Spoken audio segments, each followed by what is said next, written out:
de la sociedad civil, organizaciones de desarrollo social, como interlocutoras, sino que se plantea una supuesta conexión directa pueblo y gobierno, creo que Marino lo señalaba, que en la práctica se traduce en relaciones de subordinación de la ciudadanía a los designios de quienes actualmente ejercen el poder a partir de estructuras clientelares basadas en necesidades reales de la gente. Aquí podríamos tomar lo que todos hemos conocido como las cajas plata. Es un mecanismo para algunas personas y algunos investigadores la señalan como para controlar la sociedad. ¿Okay? La fuente de información disponible en Venezuela también es un derecho que está fracturado. Dice Efecto Cocuyo en el 2019 que la falta de disponibilidad de información oficial no solamente es debido a una intención expresa de censura, sino a un formidable desmoronamiento institucional. O sea, una institución pública que no tenga información está totalmente fracturada hacia el interno de la organización. O sea, ¿cuál es la información que tenemos para poder tener y para poder tomar decisiones? Al contrario, si tú no tienes información, lo más probable es que seas improvisado. Y además de improvisado, va a mantener contradicciones al respecto de la información. Por favor, Jennifer. Otro extracto que traigo de otro informe del Observatorio Electoral Venezolano dice el contexto político. Las últimas dos elecciones plagadas de irregularidades que permiten cuestionar la legitimidad de los resultados. Asimismo, el fracaso de los diálogos celebrados en la República Dominicana, Marino lo señalaba en su explicación con respecto a los diálogos. Seguimos. La situación incierta. Además de eso, el reporte de Sinergia, que habla sobre el reporte de un país en riesgo, los objetivos del desarrollo sostenible en Venezuela, señala que al momento de culminar este resumen, la situación es incierta. Ha fracasado la misión del grupo de contacto que visitó el país el 16 y 17 de mayo. O sea, de otra manera, Nicolás Maduro anunció el 21 de mayo que convoca elecciones anticipadas a la Asamblea, emplazando a la oposición a participar. ¿Okay? Seguimos. La emergencia humanitaria compleja. El reporte de Cañizares, Venezuela, una crisis humanitaria convencional, señala que la última estimación corregida, la Oficina de la Alta Comisionada para los Derechos Humanos, indica que la emergencia humanitaria alcanza a 9 millones de venezolanos, es decir, casi un tercio de la población. Un 1.9 millones de personas requieren asistencia nutricional, incluyendo 1.3 millones de niños menores de 5 años. Así como otros 4.3 millones requieren de agua y saneamiento. ¿Okay? Seguimos. Colapso de los servicios públicos. Bueno, este informe lo tomé de Provee, que está un miembro representativo, y habla específicamente de los servicios. Yo no comento. ¿Seguimos? No, disculpen, está anterior. El uso de carné de la patria como mecanismo de acceso a beneficios como parte de la política social. El informe de Sinergia señala que la discriminación política parte al acceso a los beneficios sociales se ha convertido en una política de Estado, anunciándose públicamente sin ningún tipo de disimulo, como lo demuestran repetidas declaraciones públicas, incluyendo el presidente de la República. El acceso a las cajas claras exige un carnet que suministra un código electrónico de afiliación, además un costo y frecuencia son irregulares, no cumple con estándares nutricionales ni alimentarios y la forma de distribución se presta para prácticas discriminatorias. Esto que estoy leyendo lo señala el informe anual de la Comisión de Derechos Humanos y el último informe que acaba de entregar la alta comisionada. Seguimos. Extrema necesidad de asistencia compleja. Acá Venezuela, que es un informe de Estados Unidos, señala que es el último reporte sobre Venezuela, señala que el 5.3 millones de refugiados al final de 2019, 5.3, y eso sigue aumentando. Incremento de 283.880% en el precio de la canasta alimentaria. Un 70% de hospitales reporta un corte de electricidad y 7.523 muertos a causa de violencia policial y militar. La migración masiva, que es del informe de la alta comisionada, el último que entregó, y espero que lo hayan ustedes, lo puedan leer, si no lo han leído, señala que con las violaciones de los derechos económicos y sociales que impulsan la migración también afectan las condiciones en que las personas dejan el país. la manera como se desplazan y las situaciones de vulnerabilidad que afrontan durante la migración. O sea, estamos hablando de una situación de los migrantes que no es la más cómoda. ¿Okay? ¿Seguimos? Familias en estado de marginalidad. Data Análisis señala que el año pasado el 74% de los venezolanos no podría cubrir lo que gana con su consumo, según Data Análisis.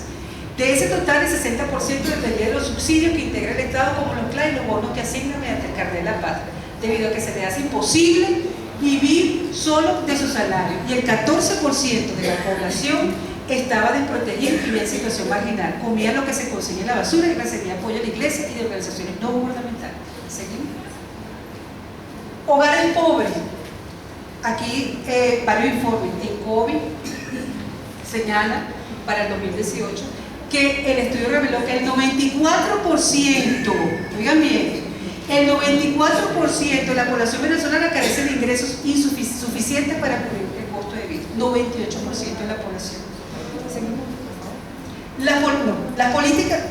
Las políticas sociales, según Data Análisis julio de 2019, señala el crecimiento en términos de penetración de las políticas sociales se debe a la crisis económica del país, que ha empobrecido aún más a la población e impide que los venezolanos puedan sobrevivir con los ingresos y salarios promedio. El incremento también responde a la búsqueda del gobierno de Nicolás Maduro de un mayor control social para evitar que se recrudezcan las protestas o la participación social en acciones convocadas por la oposición. Entonces fíjense que estas realidades no son datos míos, son datos de diferentes organizaciones de la sociedad civil. ¿Okay? En función de ese diagnóstico, de estos datos, hay algo importante, o sea, ¿qué hacemos nosotros? Desde la mirada del trabajo social como disciplina y como ejercicio profesional. Si estamos hablando de la participación social, estamos hablando de la sociedad civil, pues tendríamos que trabajar eso, tendríamos que ver cómo la sociedad civil se fortalece. Entonces, uno de los elementos que yo traigo es fortalecer a la sociedad civil, donde la construcción de las nuevas relaciones, Estado y sociedad sean diferentes, ¿no?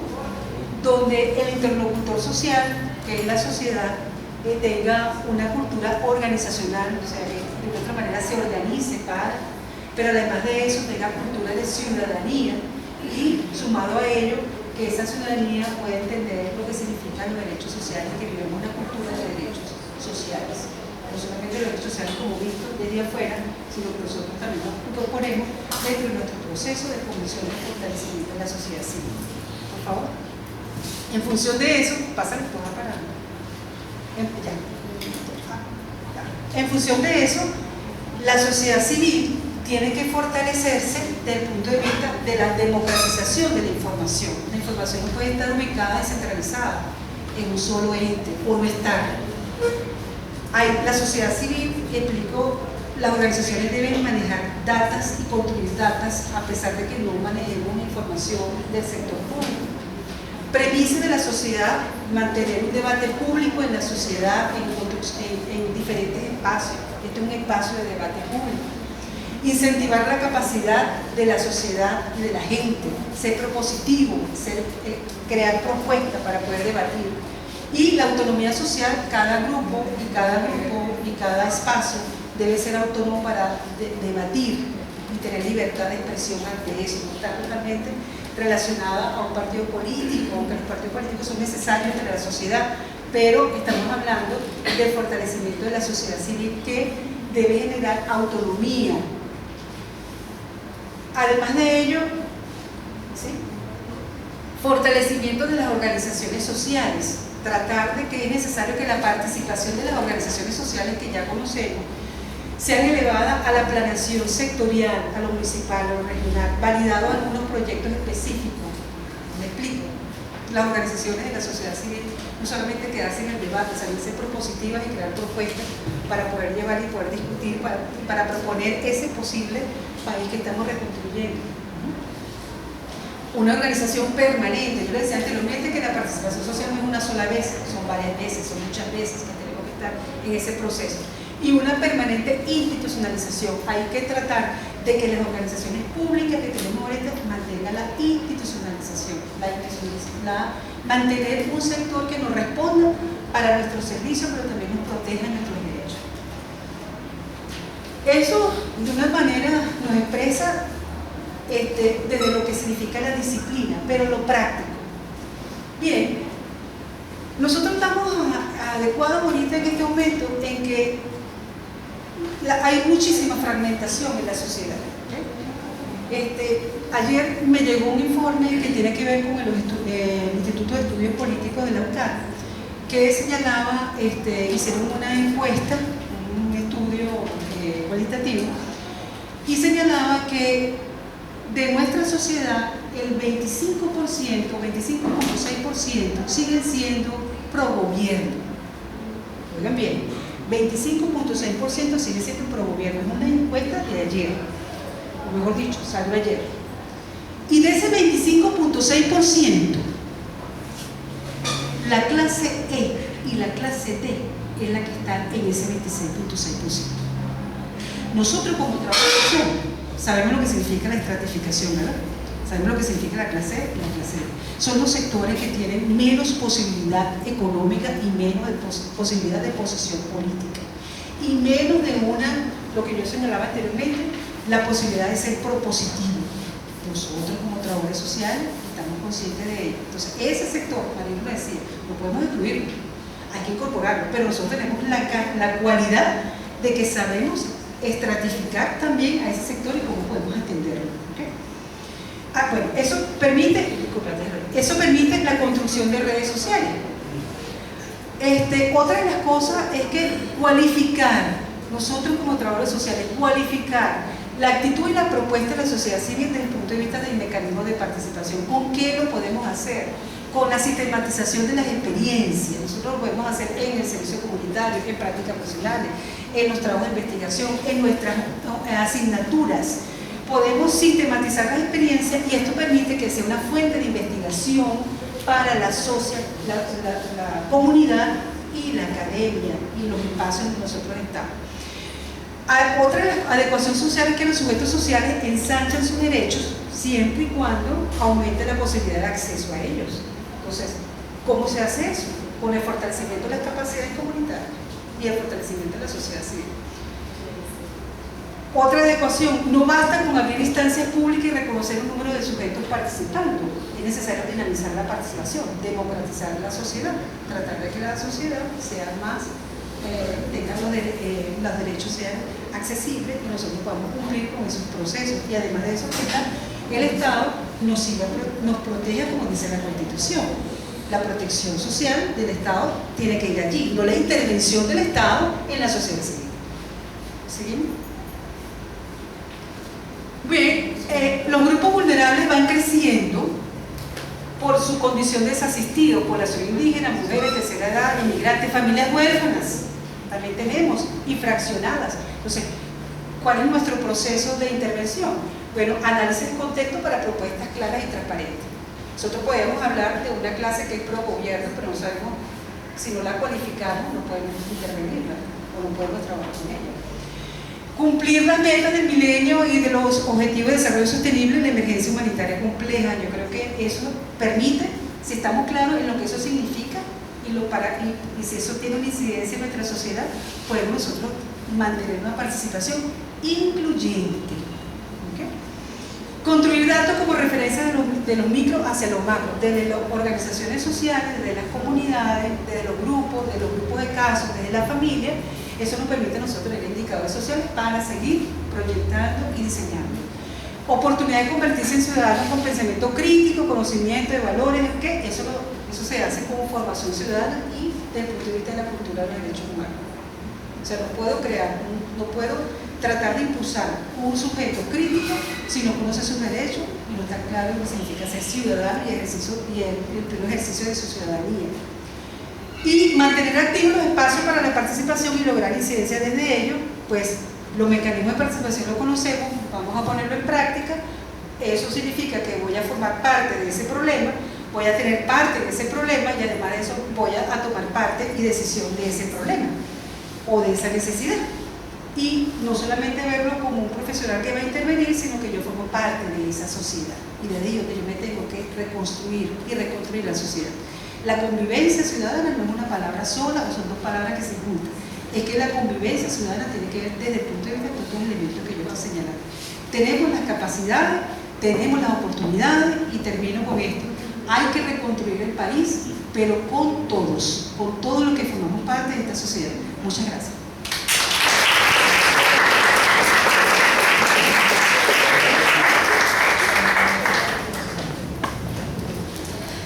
Muchas gracias a la profesora Xiomara García por su presentación, de lo cual podemos destacar que la participación social es un mecanismo que permite mediar entre el Estado y los ciudadanos bajo un sistema democrático y participativo, que tenemos una sociedad civil que la podemos ver a través de dos procesos políticos, entre ellos los derechos humanos, las libertades sociales y culturales, lo que es la justicia, la libertad de asociación, entre otros, que debemos convivir bajo sistemas democráticos, ciudadanos y de participación, que a través de informes podemos conocer que las autoridades no reconocen a las organizaciones de la sociedad civil como interlocutores entre los ciudadanos y el Estado, que 5.3 millones de refugiados tendríamos para finales del año 2019, familias en estado de marginalidad. De acuerdo en COVID, un 94% de la población venezolana carece de ingresos suficientes. ¿Qué hacer desde la mirada del trabajo social?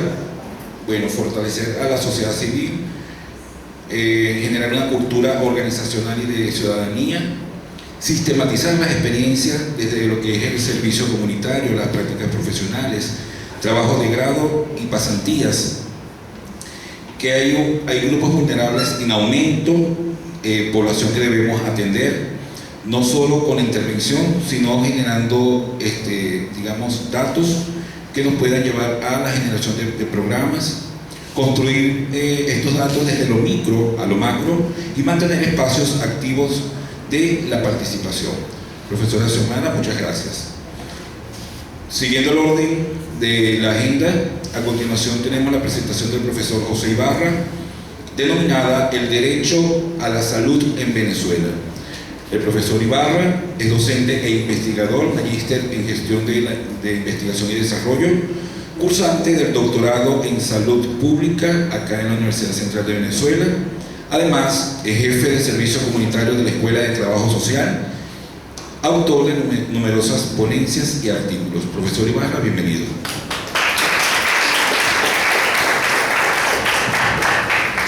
Buenos días.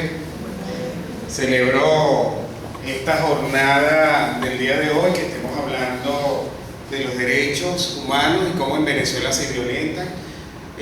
Vamos a ver algunos datos sobre el derecho a la salud. Les comento, estoy trabajando con cifras oficiales hasta el año 2016.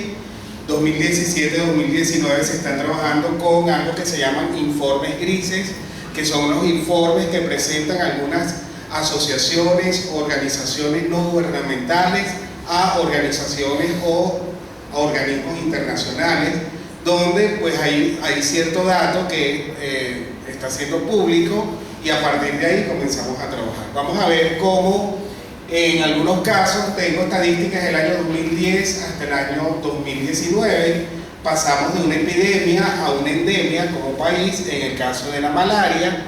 Y bueno, vamos entonces a comenzar. Fíjense, primero quiero que veamos cuál objetivo del desarrollo sustentable está comprometido con respecto al derecho a la salud, que es el objetivo número 3, que dice garantizar una vida sana y promover el bienestar para todos en todas las edades.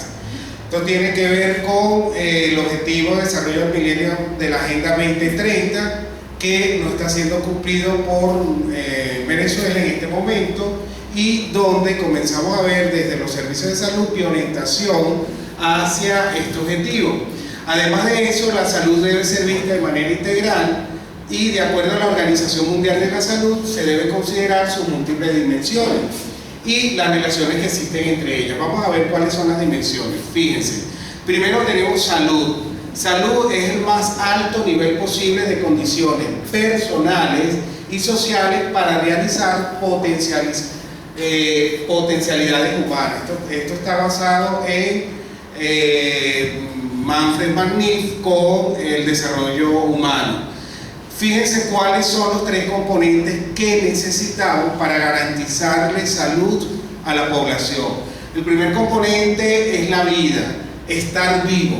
Y estar vivo, dentro de este componente, nadie debe perder la vida por hambre, nadie debe perder la vida por falta de atención en nuestros centros de salud, ni riesgos sociales o ambientales, incluida la violencia. Entonces, lo primero que debe garantizar el Estado para que usted tenga salud es la vida. Entonces ya estamos viendo que además del derecho a la salud hay otro derecho de la Convención de los Derechos Humanos, que es el derecho a la vida, que es el primero. Segundo, ser autónomo. Tiene que ver con la autonomía, y cuando hablamos de la autonomía, nadie debe enfermarse por causas prevenibles. Nosotros, lamentablemente, históricamente, no somos un país que previene, nosotros somos un país curativo. Nosotros necesitamos tener la enfermedad encima, como se dice, la epidemia andando y convirtiéndose en una endemia para poder tener los correctivos. Y generalmente toda nuestra inversión pública se va en lo curativo y no en lo preventivo. De por sí que usted revisa los programas que tiene el Ministerio de Salud, no solamente desde Chávez para acá, sino anteriormente, y no aparece la promoción de la salud por ningún lado. Siempre se quedan con el tratamiento profiláctico. Cuando hablamos de tratamiento profiláctico, tiene que ver con el tratamiento médico que necesita en un momento determinado el usuario. Además, que vemos enfermedades como la tuberculosis, que es una enfermedad comunitaria, y generalmente usted ve que la población comienza a ir a centros de salud, en este caso hospitales, porque quieren ser recluidos o ingresados para ser tratados para que le traten la enfermedad. Entonces eso tiene que ver porque no hay promoción de la salud y no hay educación para la salud en Venezuela. Siempre hemos sido un país curativo. Fíjense, nadie debe enfermarse ni ser objeto de actos que impidan su libre desenvolvimiento. Pero además, la otra dimensión tiene que ver con la realización, que nosotros como individuos nos realicemos. Nadie debe prescindir de habilidades y entornos para procurarse una vida productiva y satisfactoria. Entonces aquí hablamos de la recreación, pero también hablamos del derecho al trabajo, pero también hablamos de sueldos dignos según la capacidad que cada uno ha puesto en su trabajo. Vamos a hablar de 4 enfermedades reemergentes. Me pareció importantísimo. ¿Qué son enfermedades reemergentes? Son aquellas enfermedades infecciosas conocidas que reaparecen después de una disminución significativa de su incidencia. Venezuela logró en un momento determinado erradicar estas enfermedades. Cuando hablo de erradicación, no es que las eliminó. Erradicación desde la salud pública tiene que ver con un control epidemiológico de estas enfermedades. ¿Okay? Estaban, pero no se habían creado epidemias ni endemias en la población venezolana. Vamos a hablar de sarampión, malaria, dengue y tuberculosis. Fíjense el sarampión, desde el año 2002 hasta el año 2016, solo en 2 años, que fue el año 2009 y el año 2015, se alcanzaron coberturas nacionales de vacunación contra sarampión superiores al 90%. Generalmente llegamos al 70-78%, pero para decir que realmente tenemos una cobertura, tiene que pasar del 90%. En septiembre de 2016, fíjense, porque la cobertura en 2015 logró estar por encima del 90%, en septiembre de 2016 la OPS había celebrado la eliminación de sarampión en las Américas con algo que se llama vacunación de las Américas, donde nosotros como país participamos, y aquí tengo que hacer una salvedad, porque Crónica 1 sacó un comunicado que decía que Venezuela este año no participó. Y para ustedes no es un secreto que yo trabajo en un hospital. Y nosotros sí participamos este año. Lamentablemente no compramos el número de vacunas necesario y otros elementos que se dieron para que no se, por lo menos Distrito Capital no tuviera la cobertura que era. Pero sí participamos. Entonces a veces hay ecos por ahí que también de ambas partes pudieran ser falsas, ¿okay? El 16 de diciembre de 2016 el Comité Internacional de Expertos, que es el CIE, de documentación y verificación de la eliminación del sarampión, puse rubiola, pero es rubiola, y síndrome de rubiola congénita en las Américas de la OPS, declaró a Venezuela territorio libre de sarampión. Pero en el 2017 se dio un nuevo brote que hasta la fecha, 2019, no hemos podido controlar. En el año 2014 se asentó la escasez de vacunas en Venezuela. Y fíjense algo bien importante, en el año 2010 Venezuela, junto a Haití, República Dominicana, Bolivia y Paraguay mostraban elevados porcentajes de municipios con baja cobertura de vacunación. Estaba entre 50 a 79%. ¿Qué quiere decir? Que esta población que no vacuné en el año 2010 se fue acumulando. Y hoy en día tenemos 1.550.000 niños sin vacuna. Y estamos tratando algo que se llama barrido por la Jornada de las Américas para que ellos se vacunen. Pero desde el año 2010 venimos arrastrando con esta población. ¿Qué nos ha llevado eso? A, de una u otra forma, exportar el sarampión a países como Brasil, Colombia y Ecuador y Perú por la migración. Entonces no es que llegaron allá y les dio sarampión, es que la enfermedad tiene por lo menos 8 días de incubación y cuando me lleva el chamo ya comienza a tener algunos síntomas y en ese transcurso de la semana que estoy viajando, cuando llego a Ecuador, cuando llego a Perú, pues se desata lo que es la enfermedad. Aquí vamos a ver un cuadro, un gráfico. Este gráfico hasta el año 2016 son los boletines epidemiológicos del Ministerio. La página del Observatorio Venezolano de la Salud tiene los boletines epidemiológicos, o por lo menos el último boletín epidemiológico desde el año 2011 hasta el año 2016. En esa última semana usted va a ver el acumulado de casos. Y fíjense que es en el 2017 cuando hay todo un repunte de la enfermedad. Pareciera que 2017, 2018 y pareciera que 2019 ha disminuido, pero en lo que va de 2019 ya llevamos aproximadamente más de 300 casos. Pudiéramos estar creyendo que para finales de 2019 vamos a repasar, en el 2018 tuvimos 1.363 casos, si no me equivoco.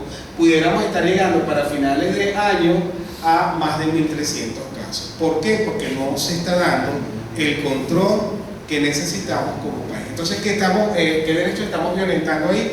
El derecho a la salud de niños y niñas, primero menores de 1 año, que deberían estar siendo vacunados porque la vacunación va desde los 6 meses hasta los 15 años de edad. Fíjense, una población que tenemos vulnerable. ¿Okay?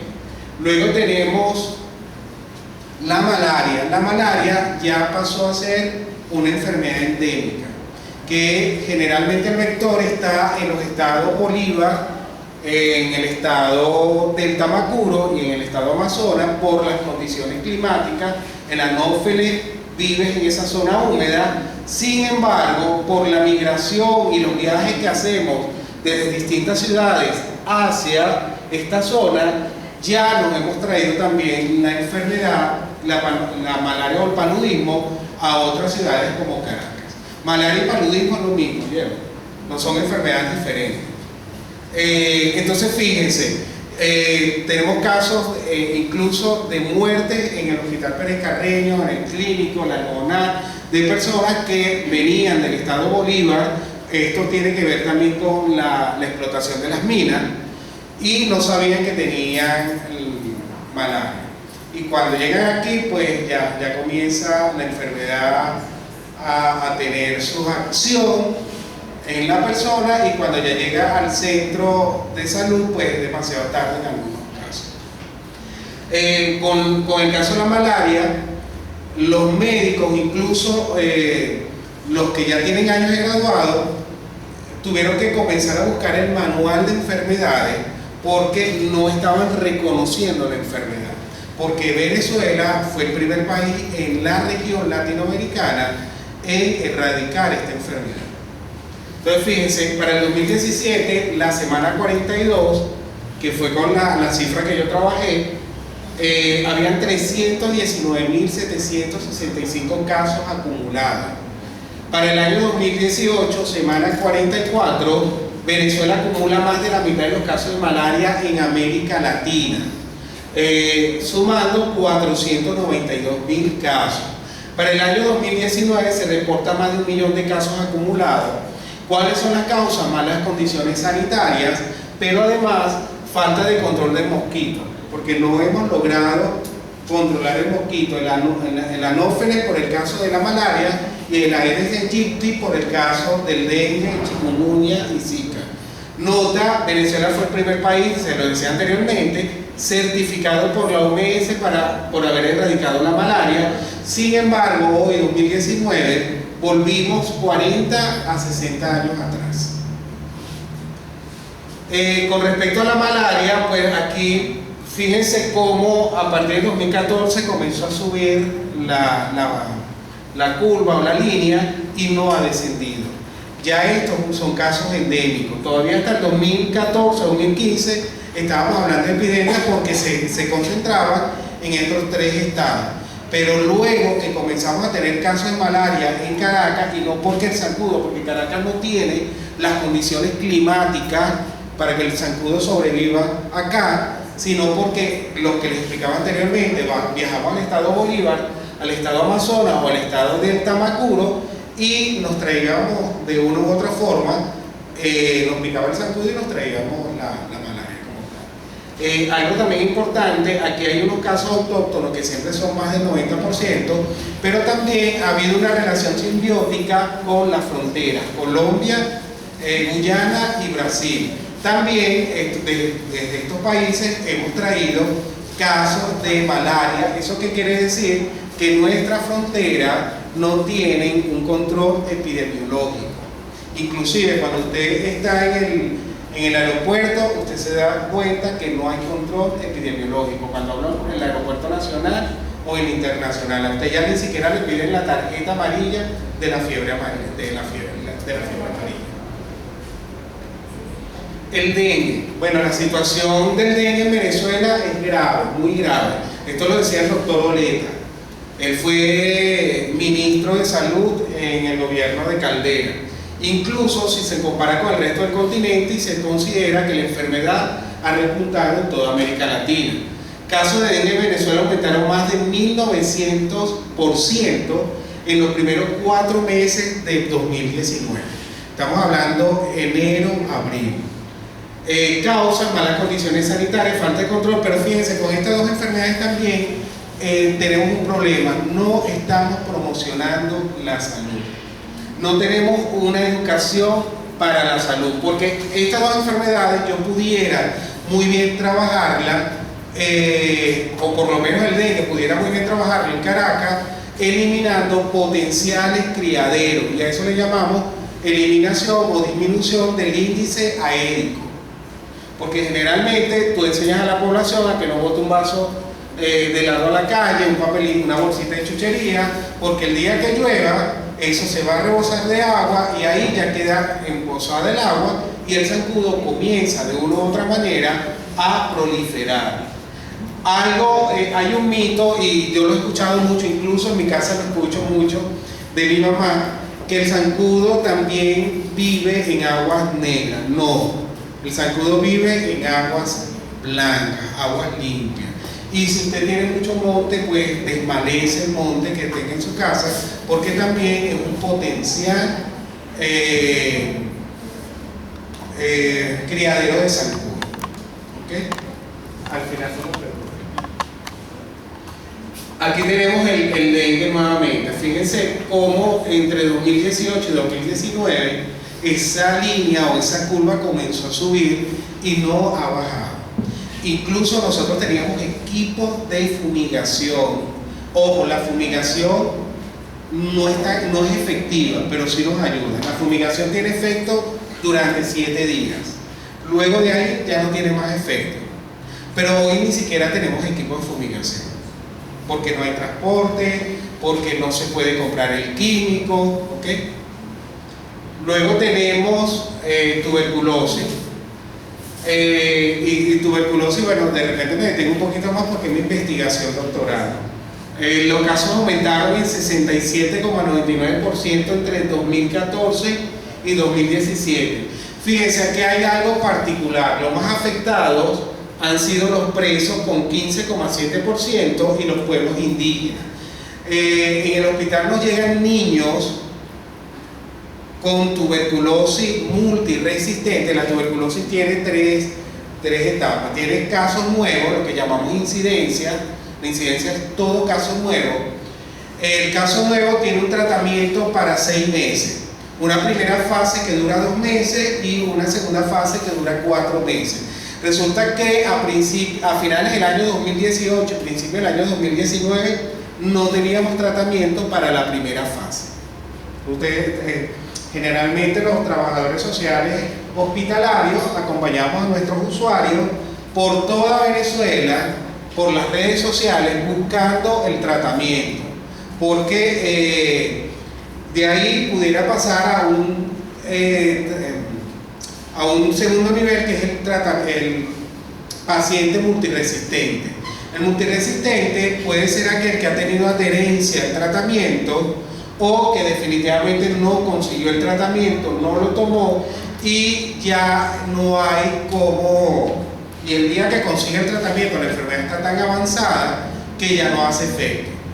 Hemos tenido también demasiada, a mí la profesora que es tutora en el doctorado me dice, pero se mueren tantos pacientes de tuberculosis. Sí, diariamente en el hospital de Algodonal, un hospital especializado en el área de pulmones, todos los días estamos viendo pacientes morir de alguna enfermedad pulmonar, pero específicamente tuberculosis casi todo.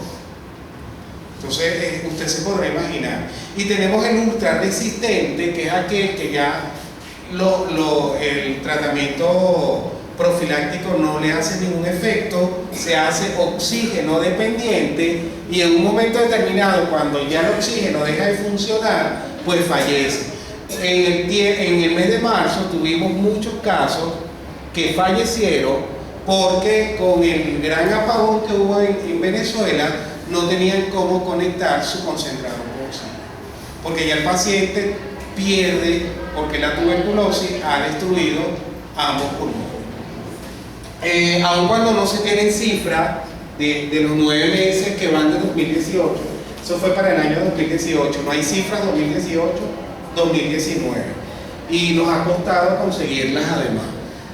Los alumnos venezolanos esperan un repunte considerable, pues la escasez de medicina y la crisis de salud en el país se agrava aún más. La escasez de alimentos y el desabastecimiento generalizado, ya voy a terminar, ha hecho que millones de venezolanos, incluso aquellos considerados de clase media, que ya resiste la clase media, comiencen a sufrir los efectos de la desnutrición, el estrés y algo que los especialistas citados aseguran pueden debilitar el sistema inmunológico y hacer que muchas personas relativamente saludables sean más susceptibles a contraer tuberculosis. Eso está pasando. Ya tenemos incluso usuarios en nuestros centros de atención que vienen de la Taona, de la Castellana, o sea, que eran clases media alta, pero que tampoco consiguen el tratamiento de la tuberculosis. Algunas causas, las mismas anteriores, bueno, ahí no es falta de control de mosquitos, ahí se me olvidó, pero además las condiciones sanitarias que tenemos, la escasez de medicina y ahora la escasez de alimentos y la desnutrición. Aquí vemos, miren la curva de la tuberculosis más grave aún. Para el 2016, No sabemos cómo está 2018 y cómo está 2019, porque hasta el momento no conseguimos estadísticas. Aportes en la Escuela de Trabajo Social. Fíjense, estaba haciendo una revisión de los aportes que tenemos como escuela. Desde las pasantías tenemos estudiantes que han hecho pasantías en los programas nacionales, regionales y distritales de tuberculosis, donde han hecho una evaluación integral al programa para que este mejore en ciertos aspectos la atención al usuario y que pueda de una u otra manera garantizarle al usuario el tratamiento.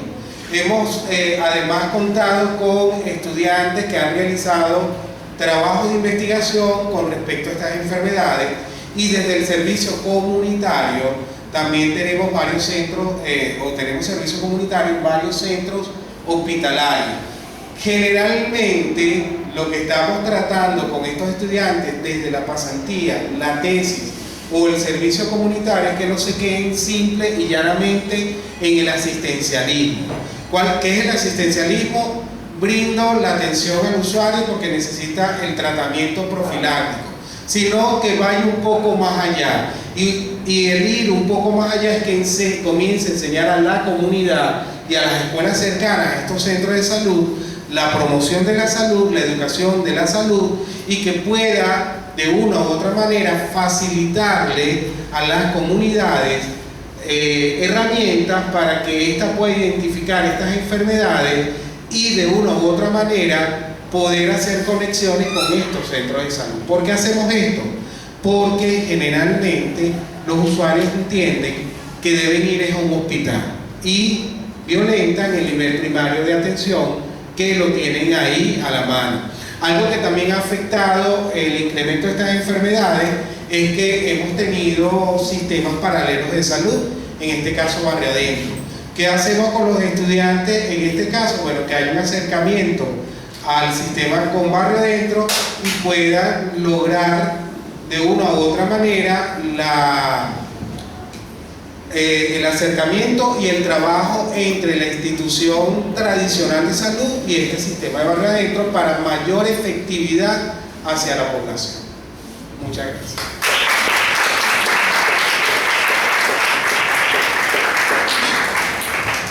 Muchas gracias al profesor José Ibarra por su presentación, de la cual podemos destacar el derecho a la salud en Venezuela entre grandes componentes. Uno de ellos es ser autónomos, procurando lo preventivo y no lo curativo.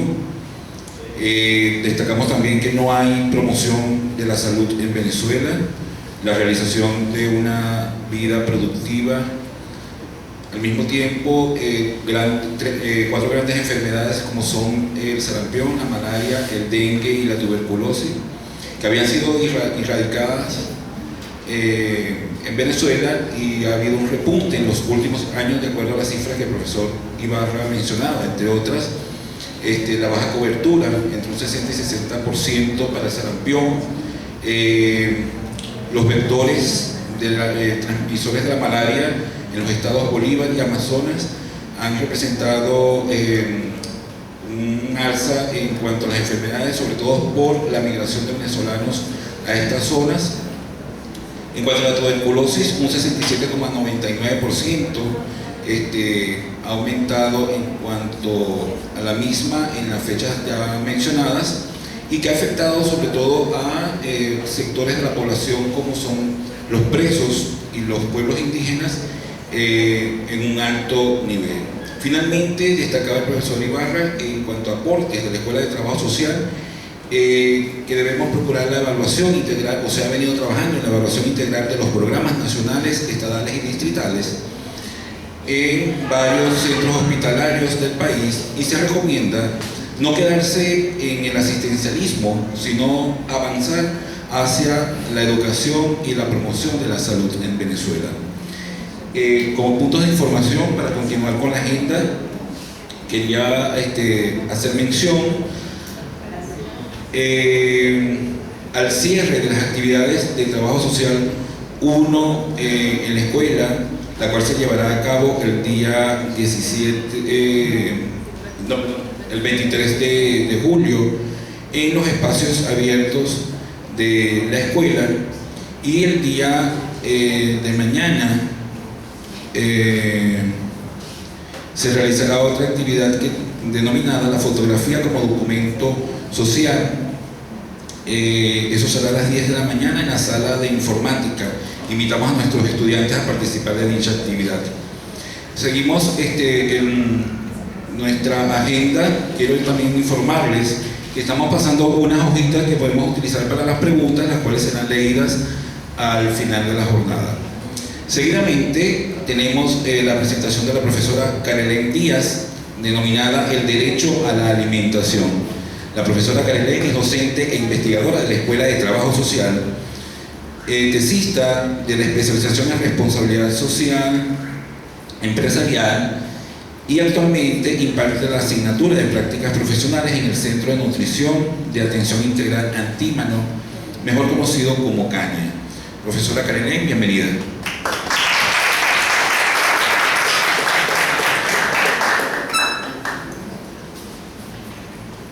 Bueno, me tocó la responsabilidad de que no se me duerma, ¿sí? Yo creo que, bueno, igual les invito a prestar mucha atención, porque aquí, digamos que el discurso es un poco más hacia lo práctico, ¿no? Hacia lo que está haciendo la Escuela de Trabajo Social por aportar a que, bueno, que este derecho a la alimentación se garantice. ¿Ok? Entonces, bueno, primeramente decir que la Escuela de Trabajo Social, ante la realidad que se nos está presentando, ha decidido actuar. Y ahorita les vamos a mostrar de qué manera está actuando la Escuela de Trabajo Social. Ok, primeramente vamos a hablar brevemente sobre los derechos humanos, que ya nos introdujo el experto en la materia. Decir que, bueno, que dentro de los derechos humanos, ustedes como bien saben, son inherentes a los seres humanos, o sea, simplemente el hecho de ustedes ser humano, usted posee esos derechos. Sin distinción, son universales, inalienables, irrenunciables, imprescriptibles e indivisibles. Dentro de los derechos humanos están los derechos sociales. Dentro de esos derechos sociales está el derecho a la alimentación. No podemos hablar del derecho a la alimentación sin referirnos a la Declaración Universal de 1948, donde pues le da una relevancia o habla de la importancia de este derecho y da las directrices generales para que todos los estados, ¿sí?, los países se aboquen al cumplimiento del derecho a la alimentación. Asimismo, la ACNUR nos dice que para garantizar este derecho se tiene que poseer los mecanismos a nivel físico y económico, es decir, en términos de disponibilidad, accesibilidad, para el cumplimiento de este derecho. Este derecho es competencia del Estado garantizarlo. ¿Y cómo lo vemos nosotros operacionalizado? Podemos ver en el artículo 305 que nos habla del derecho a la alimentación y nos refiere a la sustentabilidad, que es, bueno, el Estado debe garantizar la producción nacional para garantizar la satisfacción de las necesidades presentes, pero no solamente las presentes, sino sin comprometer la satisfacción de las necesidades de las generaciones futuras. Asimismo, nos habla de algunos indicadores que se deben dar para nosotros garantizar este derecho, que nos refiere la FAO. Vamos a referirnos a la FAO, que operacionaliza bien lo que dice la Constitución, que habla sobre la seguridad alimentaria, que implica disponibilidad de los alimentos, ¿sí? A un segundo paso pasamos con el acceso a estos alimentos, no solamente acceso a los alimentos, sino también que esos alimentos que nosotros consumimos sean de calidad. Si no son de calidad, por supuesto que nuestros organismos no lo va a asimilar. Entonces, para nosotros poder, digamos, estos alimentos, que nuestro cuerpo, nuestro organismo lo pueda asimilar, estos alimentos deben ser nutritivos. Y la última condición es que se den las condiciones favorables, es decir, todos estos pasos para que se pueda garantizar el derecho a la alimentación. Nos vamos a referir brevemente a unas estadísticas que reportó Senda, que nos alarma un poco, bueno, de en qué condiciones está el venezolano. La canasta básica nos refiere el Senda, que está en 1.218.147,82 céntimos, que se traduce en ¿cuántos dólares? $193. Y el salario mínimo, ¿cuánto está? $3, con $3 podemos cubrir quizás el 3% de la canasta básica. ¿Sí? Entonces nada más nos habla un poco, nos traduce, bueno, en qué estados estamos nosotros. Asimismo, nos dicen que se requieren 30 salarios mínimos para gastos básicos de alimentación. El Banco Mundial nos dice que una persona que cobre $1.90 por día se considera en pobreza extrema. Pero entonces aquí hay una pregunta que habrá que hacernos a cada uno de nosotros, porque un día de trabajo en Venezuela equivale a $0.24. O sea, ni siquiera estamos en pobreza extrema.